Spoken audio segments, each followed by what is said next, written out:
Sir class हो गई खत्म? नहीं नहीं, अभी तो चल रही है, बताइए। सर वो जो डाउट्स भेजे थे वो एक बार करवाओगे सर प्लीज? हाँ भेजिए। सब भेजे हैं मैंने ग्रुप पे, इस वाले डिस्कशन वाले ग्रुप पे।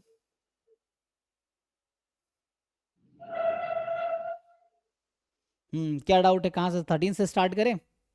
हाँ सर। 13 में क्या है कि एक्सचेंज जो है सीक्वेंस ऑफ रैंडम वेरिएबल है, क्या डिस्ट्रीब्यूशन है एक्स का, एक देख के सेकेंड। बताइए।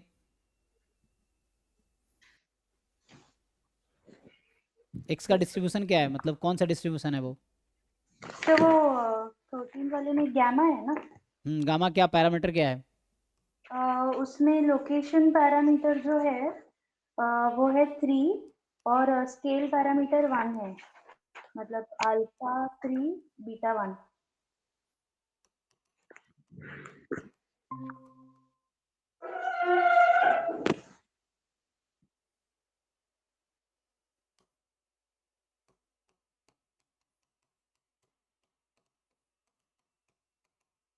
तो ये लेके चल रहे हैं हम लोग, ठीक है।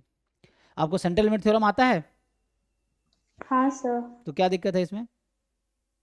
सर इसमें दिक्कत ये है कि आई सपोज कुछ इसमें या तो ऑप्शन गलत है, या तो वो जो दिया है ना 3n - √n, वहाँ पे कुछ एक्स्ट्रा 3 या अरे कुछ भाई, तो होना। गलत हो सकता है, कोई जरूर, क्वेश्चन क्या है, कोई हमारे जैसा ही, कोई आपके जैसा ही कोई इंसान बना रहा है, तो गलती उससे हो सकती है, या किसी ने टाइपिंग गलत कर दिया, क्या दिक्कत है? तो हमें उससे दिक्कत थोड़ी, हमें ये कि हमें अप्रोच पता होना चाहिए, सॉल्व कैसे करना है, आंसर हाँ। निकाल पाए, इतना होना चाहिए। उसमें गलत है तो गलत है, कोई दिक्कत नहीं है, क्या दिक्कत है? गलतियां इंसान से ही होती हैं, तो हो जाएगा, हो गया, कोई बात नहीं। हाँ सर, तो मतलब आंसर मैच नहीं कर रहा है, बस वही था। कोई बात नहीं। सो आपको खुद पे अगर भरोसा है तो मुश्किल नहीं होता, सेंट्रल लिमिट थ्योरम का बेसिक क्वेश्चन है ये, बहुत फंडामेंटल सा क्वेश्चन है। सो ये गामा 3,1 है, x3 और 1, हाँ। सो यहाँ पे जो इन्होंने दे रखा है कि limit n tends to infinity probability summation X i from 1 to n 3 × n - √n।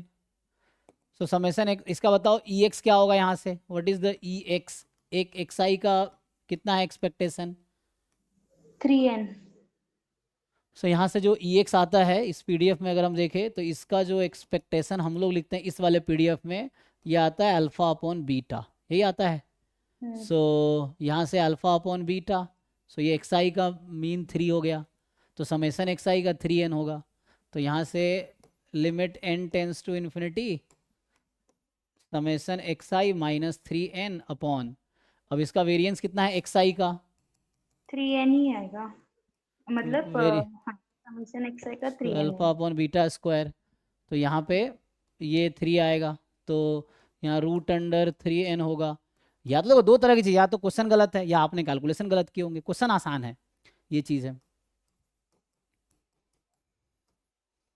ये है यहाँ ऑलरेडी, इसमें हम 3n घटाएंगे और √3n से डिवाइड किया, यही ना। सो ये हो हम्म। गया, अब क्या होगा? तो ये सब तो क्वेश्चन, आपको खुद पे इतना भरोसा होना चाहिए कि हम जो कर रहे हैं वो ठीक है। सो ये z more than equal to, ये 3n कट गया, ये कैंसिल हो गया, माइनस, और ये √n कट जाएगा, यहाँ √3 हो गया। सो ये probability z more than equal to -√3, मतलब 1 - 5 ऑफ -√3। सो इसका मतलब 5 ऑफ √3 आंसर है इसका, आप बताइए, देख लीजिए, अगर मैंने कैलकुलेशन मिस्टेक नहीं किया है तो ये आंसर है। हाँ सर, यही आ रहा था फिर तो तो। फिर इतना तो भरोसा आप पे होना चाहिए खुद पे, मतलब ये दिखा रहा है कि आप कितने बिलो कॉन्फिडेंट हो।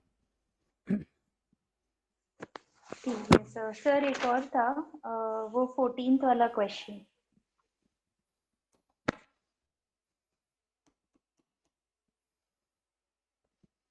14th में क्या है, देखते हैं।